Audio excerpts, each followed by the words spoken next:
आणि आध्यात्मिक परिवर्तन घडवणारा महाकुंभ आहे।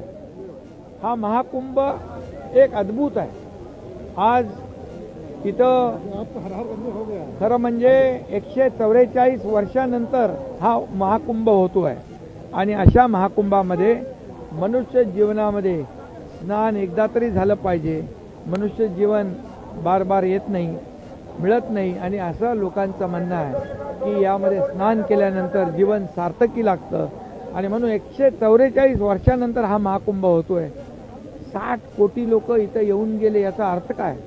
आणि म्हणून एवढ्या सर्वांचं नियोजन हे सगळे रेकॉर्ड तोडणार आहे। हे पुरं विश्व वैश्विक म्हणजे विश्व रेकॉर्ड तुमचं गिनीज बुक असेल नाही तर आणखी कुठले रेकॉर्ड असतील सगळे मोडून टाकतील आणि एवढी तयारी एवढं नियोजन चांगलं केलं आहे। म्हणून मी या राज्याचे मुख्यमंत्री योगी आदित्यनाथजी त्यांचं सगळं मंत्रिमंडळ त्यांची अख्खी टीम यांचं मनापासून अभिनंदन करतो। हे असंभव काम संभव करण्याचं काम या उत्तर प्रदेश सरकारने मुख्यमंत्र्यांनी केलं आहे आणि आदरणीय प्रधानमंत्री मोदीजी यांचंही अभिनंदन करतो। देशाला महासत्तेकडे घेऊन जात आहेत ते आणि त्याचबरोबर आपली धरोहर जी आहे, आपली संस्कृती आहे, आपली परंपरा आहे, आपलं अधिष्ठान आहे, आपलं आध्यात्मिक आहे याला देखील पुढे नेण्याचं काम करतायत। यांना मी धन्यवाद देतो। केंद्राचे केंद्रीय गृहमंत्री अमित भाई यांना देखील धन्यवाद द्यायला पाहिजे। त्यांची अख्खी सुरक्षा टीम सगळ्या टीमने इथं सुरक्षा व्यवस्था राखण्याचं काम केलं आहे। त्यामुळे आदरणीय प्रधानमंत्री मोदीजी, गृहमंत्री अमित भाई, आपले मुख्यमंत्री योगी आदित्यनाथजी, त्यांचे सगळे मंत्री लोक, सगळे टीम यांचं मी खूप खूप अभिनंदन करतो। एक अद्भुत अनुभूती।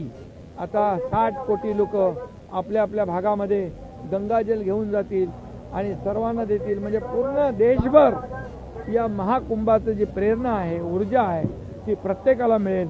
चांगलं काम करण्याची ऊर्जा मिळेल, ताकद मिळेल आणि म्हणून हा महाकुंभ ऐतिहासिक।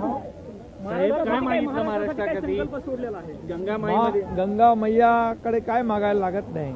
गंगा मैयाकडे एवढंच म्हटलं की आमच्या महाराष्ट्राला सुजलाम सुफलाम कर, महाराष्ट्रातल्या सर्वसामान्य लोकांच्या जीवनामध्ये चांगले दिवस आण, माझ्या लाडक्या बहिणींच्या जीवनात चांगले दिवस होते, लाडक्या भावांच्या, लाडक्या शेतकऱ्यांच्या सगळ्यांच्या जीवनामध्ये आनंद येऊ दे आणि महाराष्ट्र जसं उत्तर प्रदेश सुखी समृद्धी आनंदी होईल तसंच महाराष्ट्र देखील सुख समृद्ध आणि आनंदाने न्हावून निघेल अशा प्रकारची एक अपेक्षा मी या ठिकाणी। डबल इंजिन सरकारमुळे इथलं नियोजन झालंय महाराष्ट्रातील कुंभमेळ्यामध्ये देखील। डबल इंजिन सरकारमुळे इथलं नियोजन अतिशय चांगलं झालंय। आदरणीय प्रधानमंत्री मोदीजींच्या नेतृत्वाखाली योगीजींनी अतिशय चांगलं काम केलंय आणि याचे अनुभव घेऊन आम्ही महाराष्ट्रामध्ये देखील कुंभ यशस्वी करू।